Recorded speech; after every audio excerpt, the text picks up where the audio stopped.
Baleshwar institute of nature care and yogic science परिचालित healthy life जोग महाविद्यालय और Indian red cross society Bhubaneswar शाखा मिलित आनुकूल्य 3 दिन धरी चलता यूथ रेड क्रॉस स्वेच्छासेवी जोग और प्राकृतिक चिकित्सा प्रशिक्षण शिविर उद्यापित हो जाइछि। भारतीय स्टेट बैंक बालेश्वर वरिष्ठ एसोसिएट रीजनल सेक्रेटरी एथिरे मुख्य अतिथि भाव जोगदे सुस्थ और निरामय जीवन यापन जोग और प्राकृतिक चिकित्सार गुरुत्व संपर्क में आलोकपात करथिले। कार्यक्रम में दैनिक खबर कागज ध्वनि प्रतिदिन मुख्य सृष्टिधर परिड़ा मुख्य वक्ता एवं आंतर्जातिक प्राकृतिक चिकित्सा संगठन ओडिशा शाखा संपादक डाक्तर सुभाष चंद्र षडंगी और जिला युव रेड क्रॉस संयोजक सुधीर कुमार मुदुली सम्मानित अतिथि भाव जोग देइथिले। आधुनिक जुगरे चिकित्सा प्रणाली जेते आगे थिले भी भारतीय संस्कृति उपर आधारित प्राकृतिक चिकित्सा प्रणाली और योगाभ्यास करिबार आवश्यकता संपर्क में अतिथि माने आलोकपात करथिले। तेबे युवशक्ति पारंपरिक शिक्षा सहित योग और प्राकृतिक चिकित्सा संपर्क में प्रशिक्षण नहीं सुस्थ समाज गठन में ब्रती हेबाकु सेमाने समस्त को आह्वान देथिले।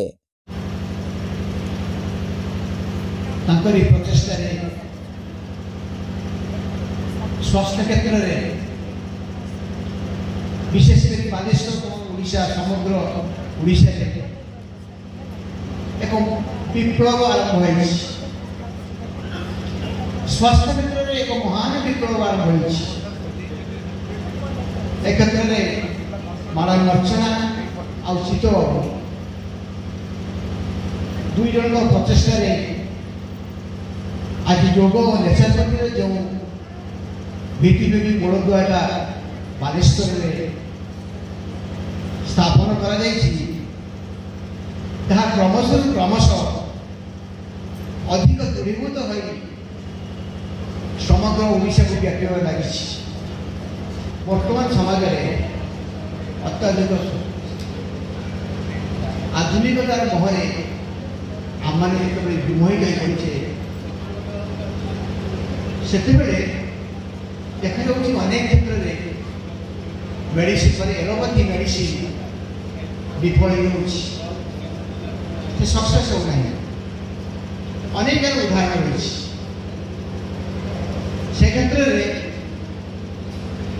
योग और नेचुरोपैथी गोटे असुस्थ मनीष को मुमूर्ष मनीष को जीवन चली जाऊा शेष बाहर मनीष को इनके योग और नेचुरोपैथी ट्रिटमेंट मृत्युमुखर पुणी जीवनदान अनेक उदाहरण अच्छी। हेल्दी लाइफ प्रतिष्ठाता डाक्टर चित्तरंजन साहू यह कार्यक्रम में उपस्थित रही प्रशिक्षण शिविर आयोजन आभिमुख्य संपर्क में सूचना सहित पाठ्यक्रम में योग और प्राकृतिक चिकित्सा प्रशिक्षक सामिल कर आवश्यकता उपरे मत देइथिले। राइट हैंड थाई गोटे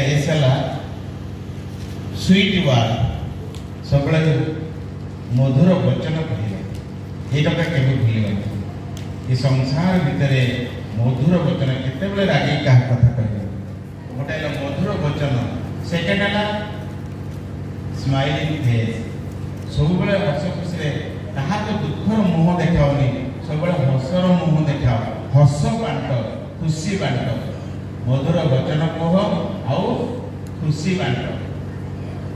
थार्ड है सिंप्लिसिटी साधारण बंचा चिंता कर बहुत पैसा संकट था बहुत क्वालिफिकेशन था तुम साधारण भाव बंचे समस्त सहित मिसी पार सिंप्लिसिटी सैक्रिफाइस मनुष्य जीवन टे सैक्रिफाइस त्याग करवा दरकार अच्छी समस्त किसी ना कि काम करवा दरकार अच्छी जहाँ तुम आगे देखा कि काम कर त्याग मनोभाव रख।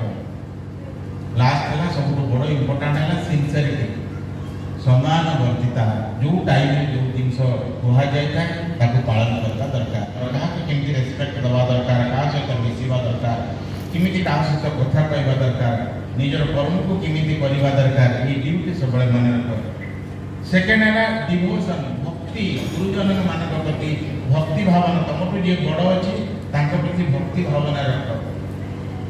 थार्ड है डिटरमिनेशन दृढ़ता मन भर सब रख मु सबकि जीवन में जहाँ आसो ये जन्म थे मिली आउ थे मिलू कि ना आम जाने ना ये जन्म गोटे दृढ़ नियो मु सब किसी कर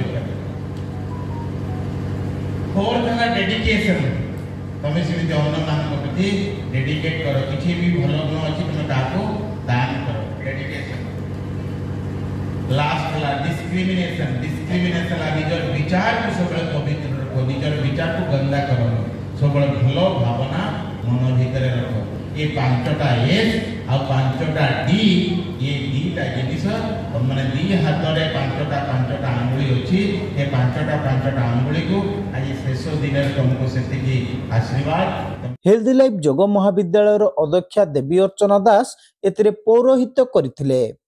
अध्यापक अभिषेक दास शेष समस्त को धन्यवाद देथिले।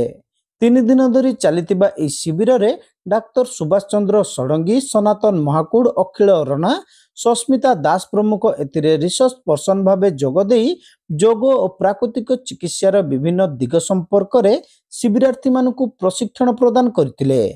एही शिविर रे 20टी महाविद्यालयर 150 जन यूथ रेड क्रॉस स्वेच्छासेवी शिविरार्थी जोग देथिले।